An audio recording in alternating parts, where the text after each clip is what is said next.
We're back. It's Sree's Sunday New York Times read along. And if you're noting the notation right at the top, we went back to the archives. It's episode 376. Kind of hard to believe.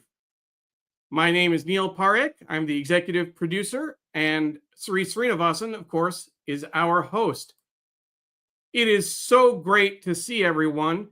Well, I can't actually see you, but you can see me, hopefully. Thank you to everyone watching the replay, because you're the ones who are getting this absolute opening. We're just a few minutes past 8:30. My apologies for that. Hopefully you weren't wondering if we were actually going to go live. But we are so excited to be here and to refresh this show that we've been doing for 10 years now.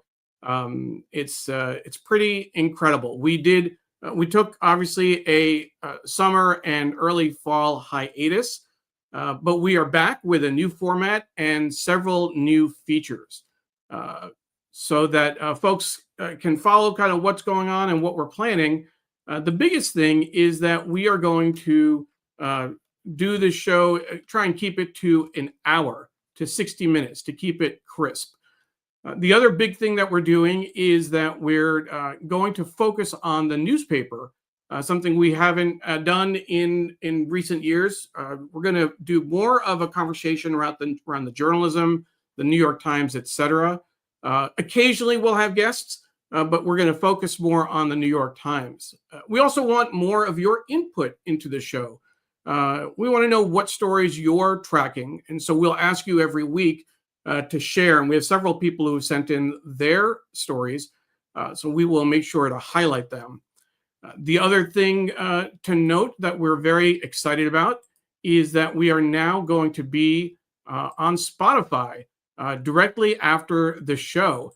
We will be uploading the episode to Spotify, so you can listen to the show as a podcast. We have uploaded about 15 episodes so far, just in terms of looking back at our archives. You'll see Hanson Hussein, Dr. Naliwe Rooks, Raj Goyal, Mike Connors, Sarah Barr from the New York Times, Manisha Sinha, Anna Packman. I'll make these a little bigger for you. Ali Velshi, Kelsey Russell, Amy Padnani, the celebration of the New York Times Sports Desk, Jake Silverstein, Brian Stelter, Kristen Shambrot, and Tom Jolly, of course. Just some of the highlights to get us started. But we will upload the audio after every show on Sunday morning. So you'll have that to look forward to as well. And then finally, the other thing that we wanted to make sure that you knew about is that we have a new sponsor that's joining our midst. We are thrilled to announce that the Graphic History Company is joining Muckrack as a sponsor of the New York Times Read Along. There's Muckrack and Graphic History Company. If you are interested in being a sponsor, please email either Sree at digimentors.group, or myself, Neil at digimentors.group. And we would love to add you to our list. We have so many people watching, and we're just thrilled. I see so many comments in there. Sree, let's bring you on and let's get this show on the road. Welcome, Sree. Hello, everybody. Great to be with all of you, and so much new energy for the show. We are very excited. Among the things that people are asking us for was the Spotify and Apple Podcasts. We're now on both platforms, so you'll be able to get the show after we're off the air. We also have some archives, as you heard, the newer, crisper format, just an hour long. So we'll be 8:30 to 9:30 a.m. on Sundays. Fingers crossed. Yeah, and just a reminder, today is, if you're in the US, when we fall back, where the time change happened. So it's actually 9:30 according to our body clocks, but it's only 8:30. It's also Marathon Sunday in New York City. And Neil, when I was growing up in New York, if you told me that the New York City Marathon would be named after an Indian company, I would not have believed it. It's been a decade of the TCS New York City Marathon, and TCS is the big Indian tech company, the Tata Consultancy Services. And that's just one of the things happening in the world today. There's so much news, and we had some great input from our readers about and our viewers about what they'd like to talk about. I know Deborah Kerr wanted to talk about military housing by Hegseth, Stephen Miller, that's where they're living now, the mayor's race, the New Jersey governor's race. Ken Fisher wanted to talk about world news, including Jamaica post-hurricane, the Russian aggression in the Donbass region. John Lee wanted to talk about some unusual stories that will come to, I hope, in the paper. But this just shows you what a great audience and community we've built. And before we bring you some greetings from the folks, I wanted to kind of tell you that one of the big things while we were away this summer and fall has been the growth of AI in everything we do. And a lot of people have been talking, Neil, about the dangers of AI, including the job loss that's about to come. Goldman Sachs said in a report said 300 million jobs may be lost to AI in the next few years. Just think about that. I don't believe governments, corporations, society, individuals have been thinking enough about the dangers around AI on this topic of jobs, and that's something that we want to pay close attention to. So here's what I would have loved to say I was doing when we were away. So I'm going to just show you. You can see the Burj Khalifa here.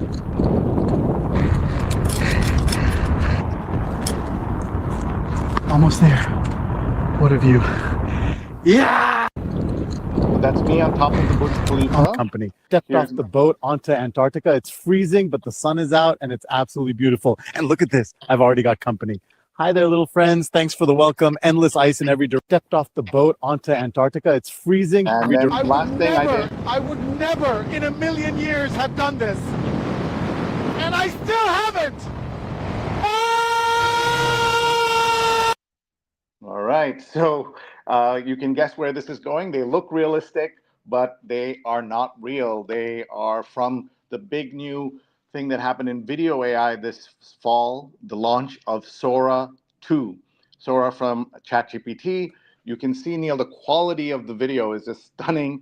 I had several people write to me on my birthday. I'd made a video of me on a roller coaster, and somebody said, I'm so glad you're going out and on a roller coaster today. Someone else asked me which roller coaster it was. They thought it was in Tampa in the Busch Gardens. So this is the whole brave new world we're looking at, Neil. Absolutely. And since you mentioned the roller coaster, Sree, and your birthday, I thought I would bring up the post that I shared for folks, for you really on your birthday. Wanted to, find a way to honor kind of our friendship and the work together. And the best thing I could think of doing was to go to AI and ask it to share, create an image that would incorporate different things, New York City imagery and roller coaster, AI icons, social media icons, etc. So this is what it came up with, and I am planning on a blog post to kind of explain some of the background, but I use the same prompt for in different platforms, and I thought it was pretty interesting. ChatGPT came up with this. I used your headshot. Gemini came up with that. This is what Perplexity did. This is what Copilot did, and Grok, Meta AI as well. Everyone had a slightly different take, but I'm going to go back to ChatGPT again as a good warning. Generative AI, I didn't notice this until much later that it spelled generative wrong at the bottom. So 2 eyes in generative. There you go. Happy birthday. Just a few days late, at least to say it in person and on screen. Yes, AI is definitely playing a huge role, and there are many things that I'm doing with the AI recently in terms of enhancing my work. So we'll definitely talk about that later. Before we jump into the paper, Sree, we have so many people who are saying hello. Do we have time to run through Yes, we do. some of those real quick? Yes, please. Very quickly, but I mean, just the outpouring I'm going to try and do this crisply. Sujana Chandrasekhar saying, welcome back. Rupa, your wife, they're back. Doug Levy, good morning from the San Francisco area. Jonathan, greetings from the East Village. Ellen Austin, hi from the Upper East Side. Patricia Freudenberg saying hello. Ellen Austin says, yes, welcome back. Naomi Service, so great to see you. Your absence messed up my Sundays. Pradnya Haldapur, good morning from Silver Spring. And Deborah Kerr, who you mentioned earlier, welcome back. We're watching and listening from Asheville. And Dr. Tachi watching from Fort Lauderdale. Gunther watching from Austria. And Deborah Kerr tagged a friend of hers who just watched her episode about Antarctica yesterday. So hopefully she'll be able to join us. I want to tell Deborah that I wish I was in Antarctica, but that was obviously not real. Obviously not real. My mom, good morning after a gap. Nice to watch. Thank you. I'm glad you were able to join. Ken Fisher and Jennifer is watching from Boston, Deborah's friend. Ken Fisher from Cedar Rapids, Iowa. Ken Fisher had a couple of thoughts on what we should cover. He's focusing on world news, actually, more than U.S. news. Denise is watching from Beverly Hills. My sister from Bellevue, Washington. She and Doug Levy are up at 5:30 in the morning. Lots of praise there. Smart move, shifting gears toward hard news. And Rupa is glad that we're on the podcast now. I know she's a big podcast fan. Patricia Freudenberg says, congratulations on our great success. It's a decade of discovery. Yes, it's 10 years. I'm going to have to add a little 10 logo in the corner. Who else do we have? Diane Stefani, welcome back. Thank you for all you do to keep us informed and connected to community. Would love to know more about how farmers are being affected by tariffs and the government shutdown. Let's see who else. And then Amy says, happy belated birthday. John Luxmy says, welcome back. Let's say the shows are also on YouTube. We are on Facebook, Twitter, LinkedIn, YouTube, Instagram, and our Digimentors website. So you can find it just about anywhere. We're on our Digimentors Instagram today, but you'll be able to find it there. Mary C. Curtis is saying, boy, we have missed you, tuning in from Charlotte, North Carolina. And trying to see who else is watching. Mukul is watching from Lawrence, New Jersey. Mukul, thank you so much. Carol King, happy birthday, Sree from Tampa Bay. I am just going through. Prem Kumar is watching. And Kieran is watching as well. Kieran, Carly, good to see you again. Thank you so much, Kieran. It means so much that you're tuning in on Twitter. I did that fast, Sree, because we had so many people, even in the comments when I posted on Facebook and LinkedIn, saying that they're glad that we're coming back, that they missed us. One person said they didn't know what to do with their Sunday mornings. I said, I know what I was doing. I was sleeping in, but I am glad to be with everyone. We want to focus on the news as much as possible. So, Sree, what do we have on the front page today? There's a lot going on, Neil. Well, first of all, hello to everybody who checked in. We truly appreciate you for watching today and all the times you've joined us in the past.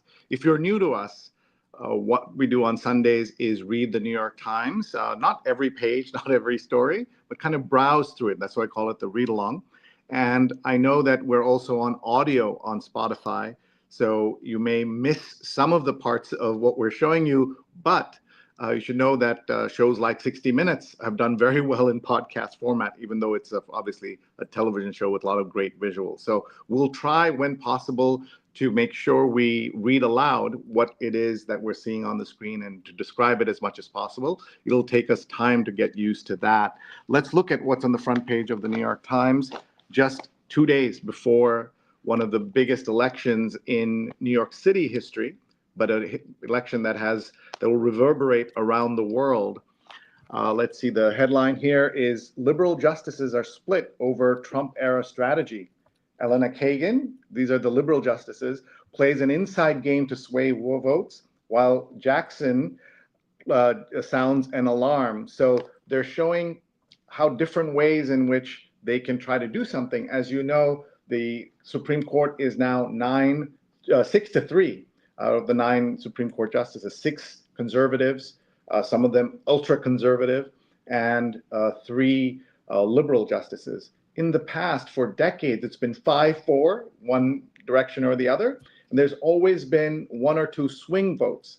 And that's really disappeared in the era of Trump. And the last 10 years, Trump got to appoint 3 justices, and we saw that Joe Biden got to appoint 1. And that's how that 6-3 number is going to affect things way beyond the current, or beyond current affairs, also beyond our borders, because what happens here is reflected so widely around the world. One thought on this, Neil, is that people who aren't used to American politics don't realize that the way in which America has always worked is the way in which the 3 parts of the government, branches of government, are kind of a check on each other: the legislative, the executive, and the judiciary.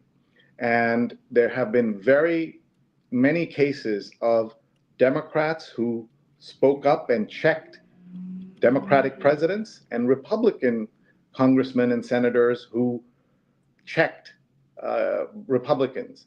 But that is just not happening now. And with the Senate, as well as the House of Representatives in the hands of Republicans, along, of course, with President Trump, that means there is no check on what's happening. And the judiciary, all he has to do is appeal things to the Supreme Court. And so far, he's had a fantastic, for him, record of getting what he wants there. Will that continue? That's the effect of this. That's the question in this story. That's the lead of the New York Times. The lead photo is at 103. He has stayed on the job. 5 Japanese 100 years or older, including Mr. Ishii here, explained why they're still working. So these are people who are still working, even though they are 100 years old and older. This is a great photograph. I presume he works in a bicycle store. And, Yeah. and notice this old penny farthing bicycle in the back that, he may have seen those in real time. Though by 1925 they were gone, but at least he may know about those in a way that's different from us. White House memo: if not heaven, Mount Rushmore or a new coin. Trump mulls eternity amid life of scandal. You heard Neil him say recently that he's mused a couple of times that he doesn't think he's getting into heaven. And this story is talking about, well, he may think he's not going to heaven, but he's certainly open to being on new currency, new coins, and being on Mount Rushmore. Mount Rushmore, for our non-Americans, you may be familiar with the in the Midwest, we have this huge cutouts of stone carvings of 4 presidents: Washington, Lincoln, Roosevelt, and who's the 4th? I think it's Not Rushmore. Jefferson. We'll check it out. Yeah. But there's no room, or there shouldn't be any room, for President Trump. He doesn't deserve it, but he certainly has said he would like to be there. And there are some mock-ups of that. All right, frazzled burglars left clues at the Louvre, making a careful plan but losing a helmet. That was one of the more interesting stories, Neil, while we were away, was this Louvre hijack, robbery. And we saw multiple examples during the Halloween of people dressed as burglars. And I was in the elevator and I saw a kid dressed as a spider, but he had a pearl necklace around him. And I said, "Why do you have that?" And he said that a robber from the Louvre somebody dressed as that, was handing out these beads and pearls from the jewelry collection to anybody who wanted them. So that's how things happen in the news, and they quickly come into pop culture, as you know. The other theme that I saw a lot of parents dressed up as 6'7". If you're not familiar with that meme, Sree, that's a middle school thing that I've kids heard of are it, saying but explain it to us. all over the place. I don't know that what the explanation is exactly. It comes from a song. There's a reference to a basketball player, LaMelo Ball, But it's Who's really 6'7"? just a Who's 6 feet 7 6'7", inches? Yeah. right? He's Yeah. 6'7". It's just an interjection that kids use, particularly if the numbers come up in any kind of way. If people are talking about like, what time are we going to dinner, or what's the what's going to happen, etc. If the word number 6 can work into it, you get a chorus of people, saying 6'7". So there are a lot of parents dressed up as 6'7" for Halloween, and thought that was interesting. Do you have to say, does the word 6 and 7 have to come up, or just one or the other, and then the kid says 6'7"? It actually, and I'm doing this as much as I can based on what I know from my daughter Emily, who's 12 now, in 7th grade. But it's kind of like, if one of the numbers comes up, it's more natural. But even if it doesn't, if it's close, if someone says, oh, it's maybe 5 o'clock, 5, 6, 7, like any way they can work it into the conversation, they do. And it's now that the Today Show and the Washington Post and dictionary.com named it the word of the year, I'm pretty sure that meme is going to peter out pretty quickly. Once the adults start using it, the kids run away in the other direction. That's absolutely right. That's how kids respond. Here, wanted to show you Mount Rushmore. I was right. It's Washington, Jefferson, Roosevelt, and Lincoln. As you know, Lincoln and Roosevelt would have been in another order if it was chronologically, but there's Teddy Roosevelt in there, who helped make the national parks a reality. And if you look at the top of the National Park Service page for Mount Rushmore, it says national parks remain as accessible as possible during the federal government shutdown. However, some services might be limited or unavailable. And one of the things we've been seeing is that people are doing more dangerous activities at the national parks because there's nobody to stop them. People doing base jumping, paragliding, all of this stuff that you're not normally allowed to do, they are able to do it because there are many fewer rangers or almost no rangers around.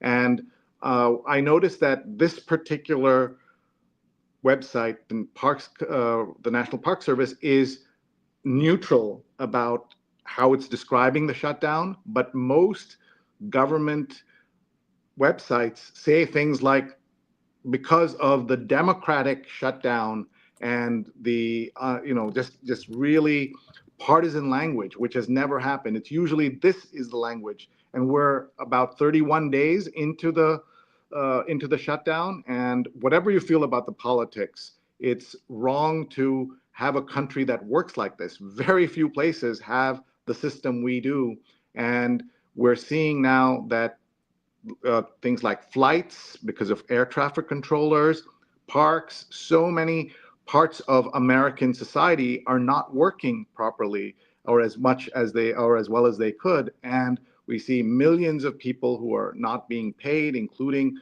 people in various government jobs, and the SNAP benefits, which are the money that goes to people who need food and can't afford food. That is also being has run out. The permission for the permitting for that has run out, and a judge has said that President Trump should still release that money, which is there as an emergency funding, but he's saying he doesn't have the money. As you know, America has had money for things like bailing out Argentina, but not to feed its own people. About 40 million people in America rely on this. And if you see the Republican messaging around this, you will think that the percentage of folks who are that it's mostly Black folks or folks in urban areas, and therefore Democratic voters, that are affected by this. But Black folks use less than 20% of the SNAP benefits. And another angle to all of this is the idea that illegal immigrants, are using SNAP illegally. And we've seen stories and things disinformation perpetuated by people like Elon Musk, that say something like 50, 60% of SNAP benefits go to foreigners or people born outside the United States. The correct answer is 11%. And almost every single one of those people are folks who are green card holders or in some other way legally allowed to be here. So that's what we're seeing. And you've shown us a way in which some of these government activities are being labeled here due to a lapse of appropriations you're showing here. Yeah. So that's what I was going to say. The Department of Education, my understanding is that initially they had a very partisan message on their website. They did. But it's not there, at least on the homepage above the fold anymore. So I'd be curious whether those messages have changed over the last. This I think has changed, and I wonder why. Doug is telling us there's a law against partisan activity by civil service workers, so the partisan language is illegal. The current administration is breaking that law every day, many times, and there are ways in which there's something called the Hatch Act that prevents civil service employees from doing political activity. That has just been blown out by the Trump administration long before the shutdown. So thank you for sharing that.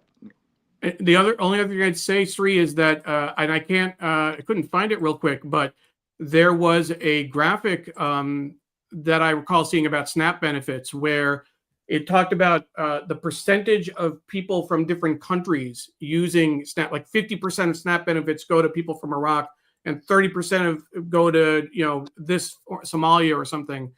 And the fact of the matter is, it was actually 50% of the recipients from 50% of the people from Iraq are getting SNAP benefits, not 50% of all the. This is what right? that's part of the disinformation we've been seeing, and as a result, people thinking that those numbers represent money that's going to foreigners, and it is not. As I said, it's 11% in total, and of that, those are the percentages you were seeing there.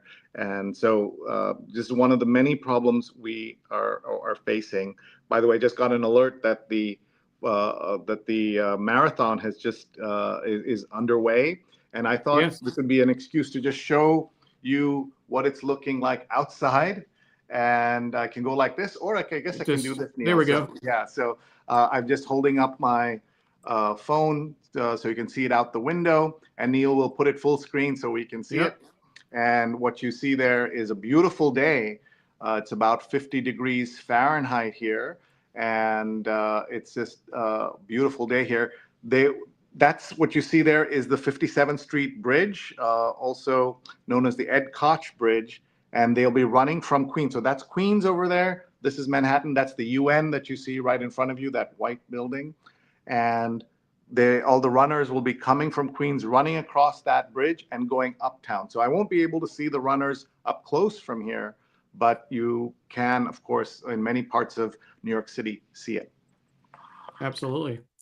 As you're looking at the rest of the paper, there is a comment that I'll pull up from John Luxmi. And so I want to kind of first put this up, is Yamamoto on the front page. And before you go looking, Sree, Yamamoto is a reference to the Dodgers pitcher who closed out the game, incredible World Series. One thing I want to say is that next time that we take a hiatus, Sree, and come back after a few months, I don't want to do it after Game 7 of the World Series on daylight savings time and the morning of the marathon. It's too crazy. But what's interesting, if you go back to the front page, look at the bottom where it has the reefer right there, and I'll make that big so people can see it. It says online for full coverage of Game 7, go to NewYorkTimes.com/athletic or The Athletic. I'm doing it from memory. But that's the first time I can remember. I mean, it's one of the realities that breaking news doesn't make the front page because they have to print it in advance, even the New York edition. But I can't remember the last time that they said, you know what, we're not going to be able to put it on the front page. Go to the website and find the latest. I may have seen versions of that in the past, but you're absolutely right about the fact that they have no choice. That baseball game also, we should point out, went into the 11th inning, which meant it ended around 12:15 a.m. Eastern time. Yeah, and that kept us up late. It was a I great, know. great series. And you mentioned one Japanese player, but the more famous Japanese player is Shohei Otani, who is a unicorn in American sports, in baseball in particular, because he can both pitch, meaning throw the ball at a world-class level, and hit the ball on a world-class level. And he was doing really well throughout the series. So it was a great series between the LA Dodgers and the Toronto Blue Jays. And you could see in the way in which they did the Canadian national anthem and other things that all of Canada was really rooting Yes. for their team. And apart from regular partisanship, I think some of the tension between the US and Canada was kind of boiling over in the way that Canadians were reacting to the World Series. I will say, just for the record, that I was joining several friends of mine and my cousins in rooting for the Blue Jays over the Dodgers. Could not root for the Dodgers, although it seemed they just have an amazing team. I know our friend Lippy Roy, big Toronto fan, Canadian. She would have been watching this morning, but she's actually helping at the New York City Marathon in the medical tent. But yeah, that was a crazy series. It was just crazy. What else do we have on the front page? The New York City elections 2025. So here you have the head-to-head matchup of Andrew Cuomo pressing, pleading, and seeing what sticks. Cuomo's betting our city has not changed. And that's Zohran Mamdani. He has spent time at a nonprofit fighting foreclosures, and here he is a couple of nights ago emphasizing people who work the late shift, the night shift. And he said that in US elections, we think about work as 9 to 5, but New York has so many people who work after midnight. And so he went to LaGuardia and maybe a couple of other airports to just talk to the cab drivers there. And the headline is Housing Work Helped Shape Mamdani's Vision. That's about the year he spent working at Chaya CDC, a community development corporation in Queens that fought, among other things, foreclosures in the South Asian community. So one of the things that Cuomo says he's never had a job. That was one of the jobs that he has in fact had. And This is a fascinating election. The polls show Mamdani way ahead of Cuomo, though the race has tightened. I believe there will be an earthquake on Tuesday night, late night by 9-10 p.m. We will know 11 p.m. We'll know the results. It'll be an earthquake either way. If he wins, he'll be the first South Asian, first Muslim, the youngest person in a century to be mayor of New York City. And also his background as a democratic socialist will play a big role in how that's seen. If he loses at this point, it will be one of the biggest upsets in polling history. You'd have to look at things like the Hillary Clinton loss to Donald Trump as another example of an equivalent wrong polling situation. Another part of this, I would say, Neil, is not just the poll would be wrong. It would also prove that 26 billionaires putting in $22 million at the last minute can make a difference. That Cuomo going out there and really otherizing him can make a difference. And all the establishment figures who pushed against him, including Democrats. Chuck Schumer never endorsed him, for example, who's the Senate minority leader and leader of the party, did not endorse him. Shows you that all of that did in fact work and has overcome the enthusiasm and the fervor of young people in New York City who are generating most of the excitement for him. I would say that even, at least, and I didn't read through the details, but my recollection was that there were headlines about President Obama calling the campaign and saying praising the campaign, saying how much he thought that Zohran Mamdani was doing such a great job, but didn't actually endorse him.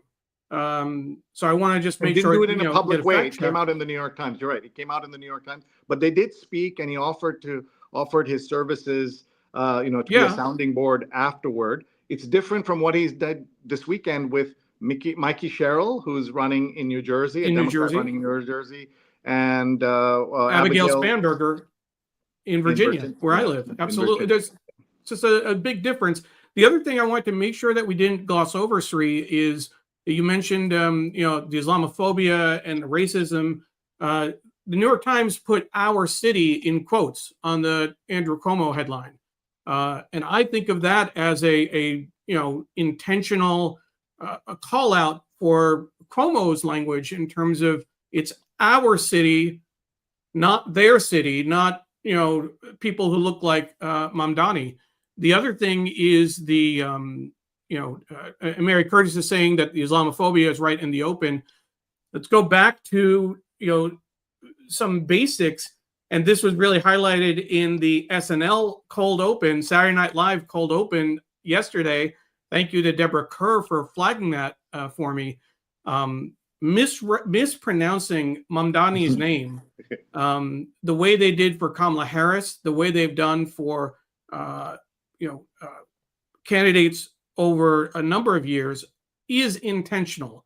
It is part of the racism to mock people. And I'll just say, as a personal note, when 20 years ago, I worked on a congressional campaign in Tennessee for a guy named Ram Uppaluri. His father was Telugu and his mother was Japanese, running in Tennessee. His line was that if America could vote for Estes Kefauver, who was a vice presidential candidate back in the day in the 60s, if I'm not mistaken, they could vote for Ram Uppaluri. But you brought up the piece by John McWhorter. I now mispronounce you, likely next mayor of New York City. He's a language expert at the New York Times and a professor who talks about all this mispronunciation that's happening, Mamdani and things like that. The New York Times had another headline for another story that said, friends and foes are mispronouncing his name. So there are some people who are doing it by accident, and there are others who are doing it on purpose. And it's just that it's a name you're not used to.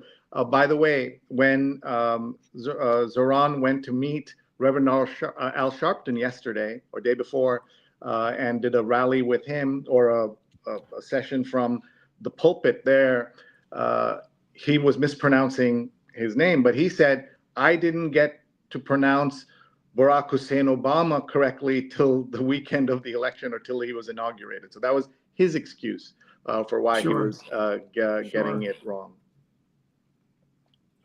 Absolutely. Let's keep going with the paper, and we'll make sure to get. Sorry, go ahead. Just want to remind everyone, this is the Sunday New York Times Read Along. It's in a new format. We are going just 1 hour, and it's mostly discussing the paper. And we will occasionally have guests, but most of the time it'll be focused on this. And we're also now on Spotify and Apple Podcasts. So please check that out. Check us out on those platforms. We have archives up now, and a couple of hours or into Sunday afternoon, you will see the Today Show on both Apple Podcasts as well as Spotify. So as you continue with the paper, I just want to make sure that we recognize some of the folks that are tuning in. Ron Thomas, welcome back. Missed the read along. John Lee says he's reading Rescuing My Daughter from the Cult of Labubu in the New York Times opinion section. Someone, Tomato 1656 is watching. Not sure who that is. Rose Horowitz is watching. She said she missed the read along. Manuel Llaneras is tuning in as well. I want to point out Manuel is in Spain, and Ron Thomas is usually in Dubai, if he's not flying all over the world. So we appreciate our international audience, and Rose watching from Connecticut, and our American audience. We're so grateful to everyone for being here, being part of our story and part of our community. Because of the new format, Neil, we only have about 15 minutes left. So we want to kind of speed this along a little bit. And we want your feedback. We want to hear from you what you think of this. We will be live on Sundays, 8:30 to 9:30 a.m. Eastern Time. And we'd love to get your feedback. And you can post comments on any of these channels, Facebook, YouTube, Instagram, LinkedIn, of course, X as well, and digimentors.group. You can find us there. So please give us your feedback and tag your friends. That's the best thing you can do to help the show, is to tag a friend who can watch later, or tell them just go to Spotify or Apple Podcasts and they can find our show there. I was just going to point out that this LinkedIn user, unfortunately, the name and photo didn't come through, but that's Raja Gopalan watching on LinkedIn. So thank you very much Hi, Raja. for joining us. Yeah, thank you. All right, let's just see what else is in the paper. We're not going to have a lot of time. This is also, Neil, you and I are learning how to fit in the show in an hour. For those of you who've seen previous episodes, we would interview someone for about half an hour about their career and projects, and then we would read the paper together for about an hour. But we were not trying to read in such detail as we did today the front page. So we'll have to learn how to moderate that a little bit as we go forward. All right. Planning ahead, Sree. Make sure you get the opinion section yes, after business. Yeah. We also want to remind everyone this is our 10th anniversary, and that means we have been doing this since 2015 with the rise of Donald Trump. At that point, we thought he has no chance of becoming, I tweeted that he has 5% chance of becoming president in 2015, and we saw how the world changed. Okay, Sunday business cover is his life is taking on Elon Musk. Oh, that's a good man in my opinion. Aaron Greenspan was once a promising entrepreneur. He has now spent 2 decades battling tech moguls. And so this is, I've not heard this story, and I don't know Aaron, so I'm going to look forward to seeing the story. And can Trump bring coal back to Navajo Nation? The industry offered solid work, but it came with health and environmental risks. All right, the Sunday opinion. Exactly a year ago, the cover of the New York Times was very dramatic. And what it said was that Donald Trump will do things like persecuting opponents and bypassing Congress, all of that. That was the headlines. There it is. Donald Trump says he will prosecute enemies, order mass deportations. This is last year. Use soldiers against citizens, abandon allies, play politics. Yep. Play politics with disasters. Believe him, that was the Sunday warning before the Tuesday election. And here we are a year later, and this is the same opinion section. Donald Trump has persecuted opponents, bypassed Congress, sent troops into cities, defied the courts, changed election rules, vilified minorities, enriched himself. Where will it end? An index of American democracy by the editorial board. And that's where you're seeing, we were warned. A lot of people, including me, in our coverage, Mary C. Curtis, others, as we covered nonstop the elections on some of our other shows, including being live all day of election day, that Trump would do these things. None of it is as a surprise. To me, Neil, what we have to understand is elections have consequences. Everyone says that. But he has taken a 1.5% victory and turned it into what he claims a mandate to do so much damage. He had the 11th smallest victory in American history and has taken that to say he has a mandate to do anything and everything he wants. That's what a lot of people might be surprised by, but we did warn everyone that this would happen. All right, let's keep going. Before you go, Sree, I want to encourage people. I'm putting the links in the chat in Facebook and LinkedIn. Not as many as usual, but I'm trying. But in particular, I would encourage you to check out this editorial and the one I'm going to share from last year, because not just to read it, but also the layout and the presentation is really impressive online.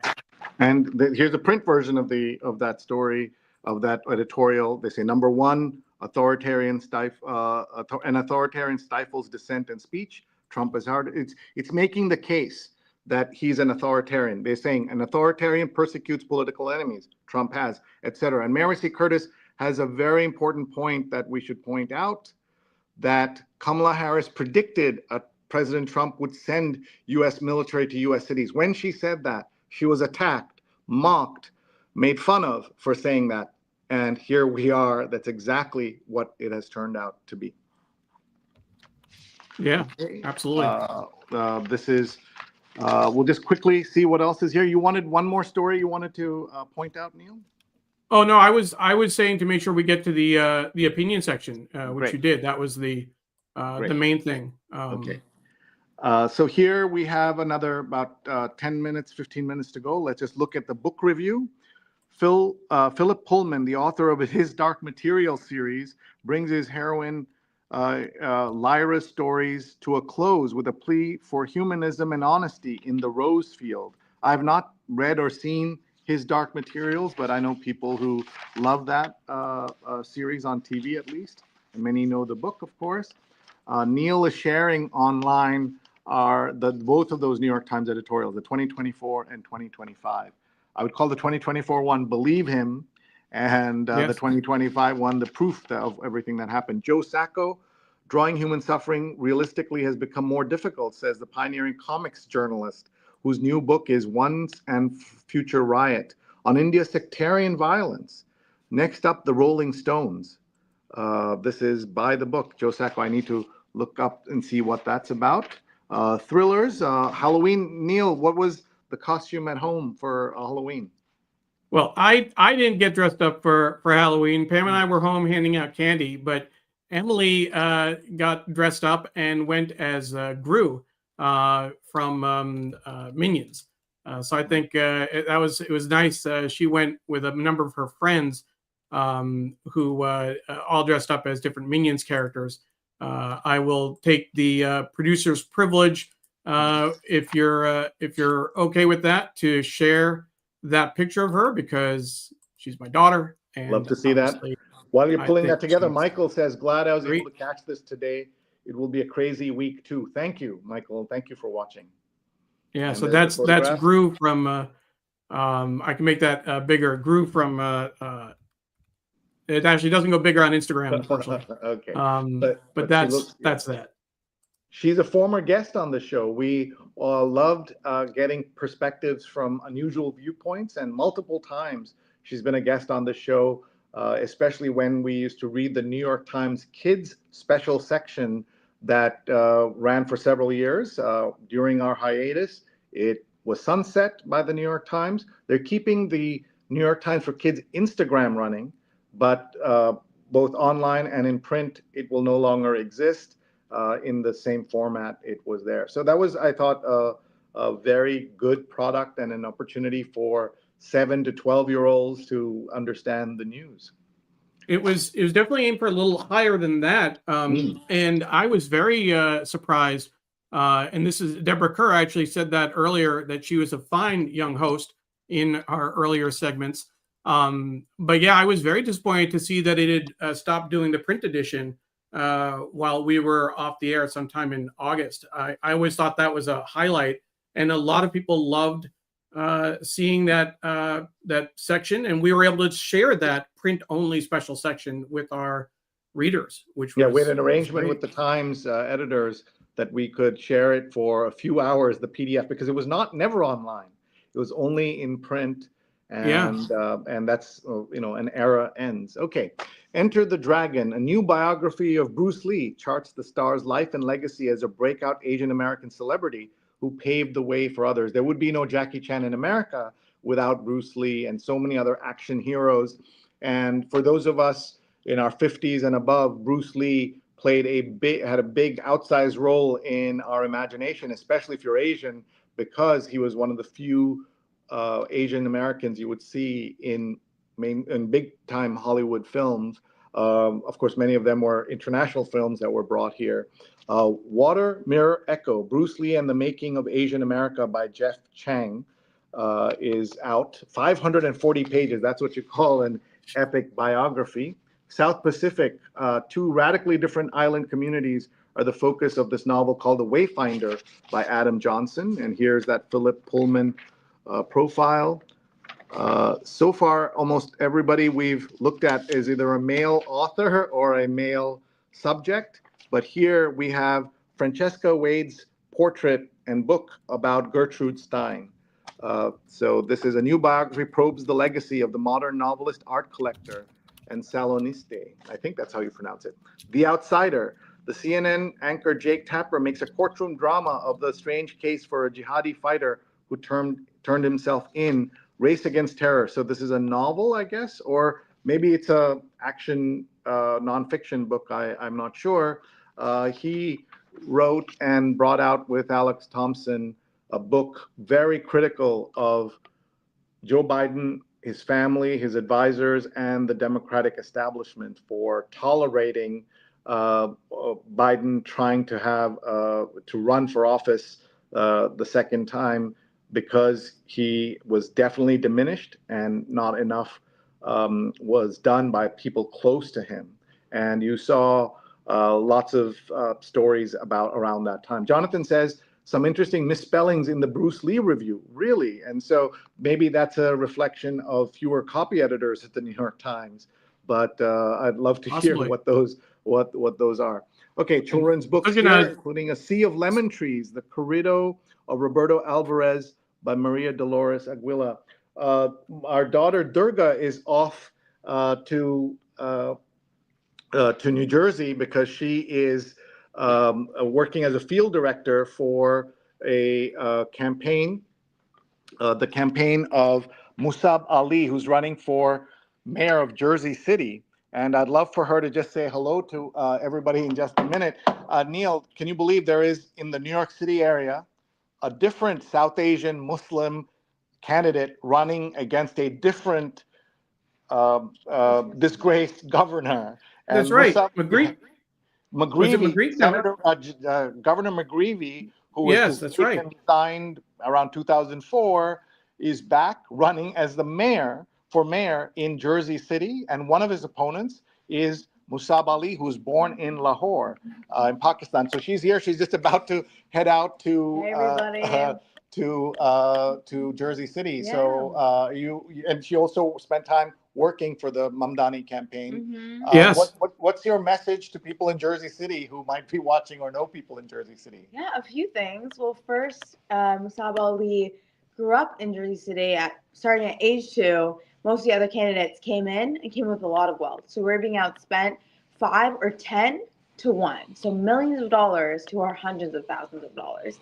And that's because we're a grassroots-powered campaign, whereas McGreevey, for example, is powered by MAGA and the Kushners, who have a huge luxury tower that they rent out in downtown Jersey City.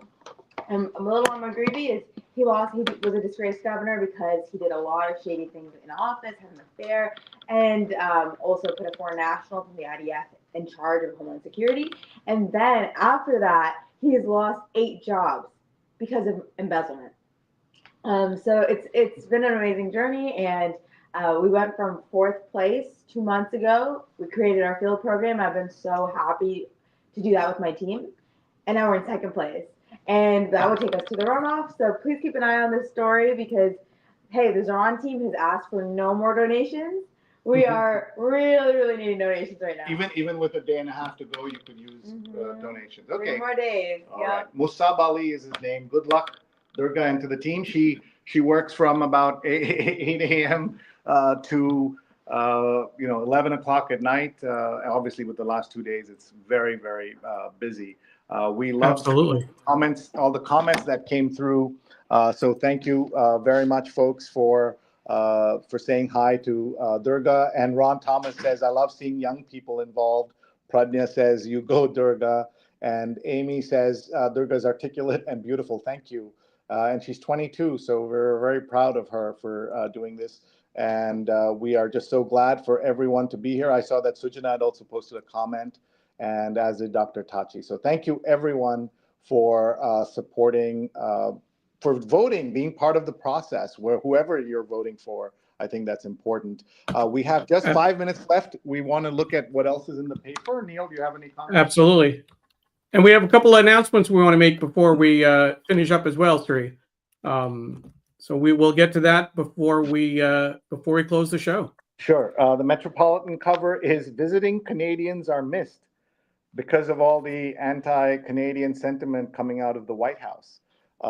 It says here, attractions and businesses near the border see a drop-off since Trump returned to office. So that's interesting. What else do we have? Arts and Leisure cover is Rosalia has taken a thrilling avant-garde avant pop swerve, singing in 13 languages. That Jonathan says voted early on last Monday. So there's a very striking image there. The New York Times Magazine cover is "I'm on fire.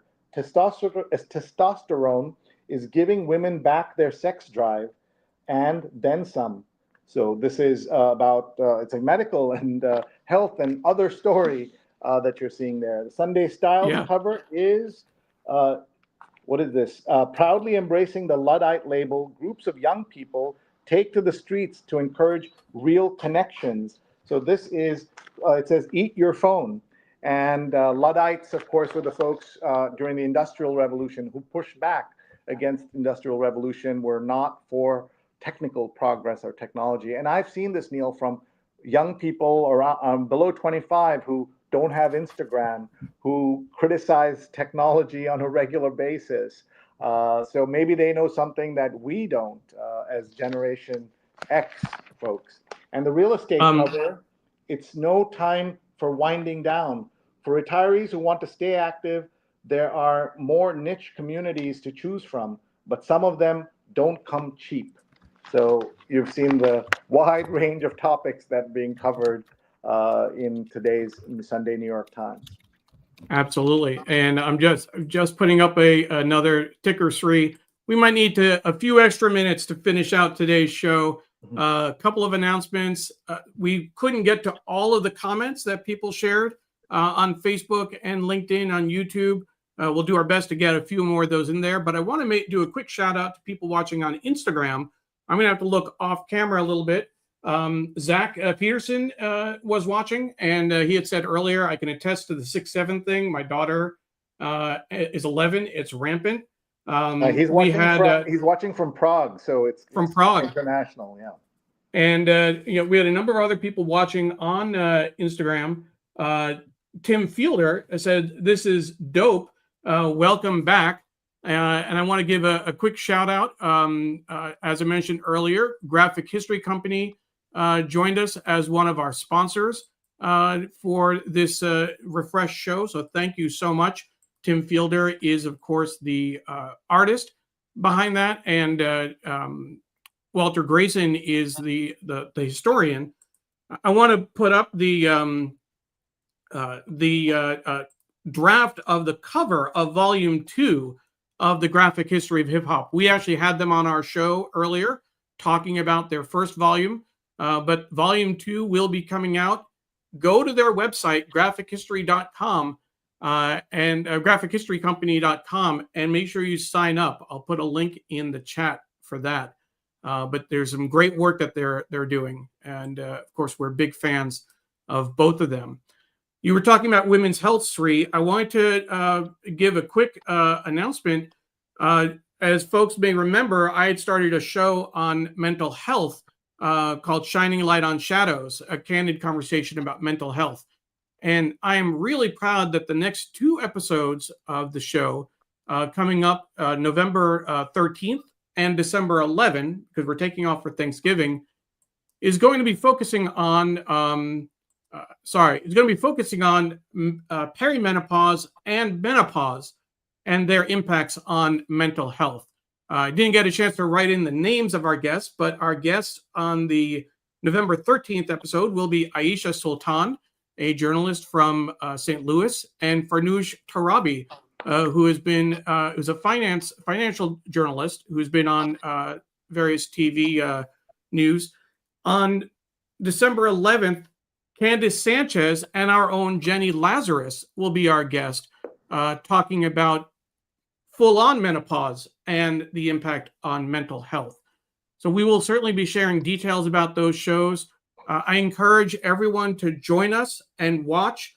I think as we've done a number of shows, this is our 40th episode coming up. As you can see, these are probably the ones I'm most proud of. And I did not have on my bingo card for this year that I would be asking my friends, are you in perimenopause or menopause? Wait, not a question that.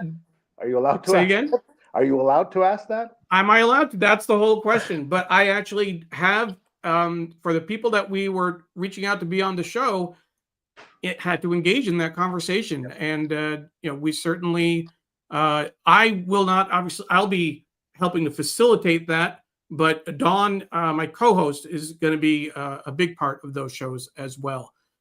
Very, very excited. I know Reka is watching post-race from New York City. Congratulations, way to go. I guess she finished the race. That's great. That's incredible. I did want to thank you. Oh, Pradnya, thank you so much. And I know that you've been a guest on our show as well. And you've written a lot about it online. So I certainly look forward to hearing your thoughts on that. A few other quick announcements, and then we'll make sure we get the rest of the comments. Our friends from the Irish Stew podcast wanted to make sure that we shared their upcoming episodes. Off the Beaten Crack. I did not get the pronunciation from John, but there's a series of episodes they have, like 10 episodes, where effectively they cover the equivalent of flyover country in the U.S. So kind of the interior of Ireland. They have a number of shows. You can find it, the Irish Stew podcast. John Lee has been a guest on our show as well. So we want to make sure that you knew about that. And then also, Sree, we didn't mention at the beginning that the show is produced by Digimentors, the consulting company that you started with our friend Andrew Lee. And it's certainly been a highlight to do that work. As we mentioned, Andrew, I think it's worth noting that Andrew was at the Wikipedia conference just a couple of weeks ago, and he himself was in the news. There was a person who approached the stage with a gun, and Andrew was one of the people who moved quickly to actually stop a tragedy from happening. Yeah, he jumped on stage and wrestled the guy with the gun and was a true hero, though I'm sure a lot of us were saying, what the hell are you doing? He was fine, and that person was taken away. But this is all reality of what life in America is like now, and you never know where something might happen at any point. So we're grateful that Andrew's okay and salute his bravery while also saying, what the hell were you thinking? Folks, This has been the New York Times Read Along. We are so grateful to all of you. It's our 10th anniversary, our new format, 8:30 to 9:30 a.m. Eastern Time. And we're now on Spotify as well as Apple Podcasts. So you can listen to the audio while you're running or whatever else you're doing. Please follow those shows there, rate and like those shows. And on all of these platforms, any feedback, any ratings you can give us, we'd be very grateful. Sujana says, menopause is finally coming into the light. Bravo. And Dr. Chandrasekhar knows a lot about women's health and talks a lot about it too. So thank you very much, Sujana. Diana says, menopause is such an important topic. Thank you. And as a reminder, Neil, if you missed it, Neil is doing 2 episodes in November and December about menopause and perimenopause on his show, Shining Light on Shadows. All right, folks, Absolutely. We're going to wrap up here. Thanks to everyone for watching. If you're in New York, New Jersey, Virginia, or California, where there are major elections taking place, please vote and speak up, because this is the time you have to do it. All right, folks. Thank you very much, everybody. Thank you, and we'll see you next week. Bye-bye. Bye.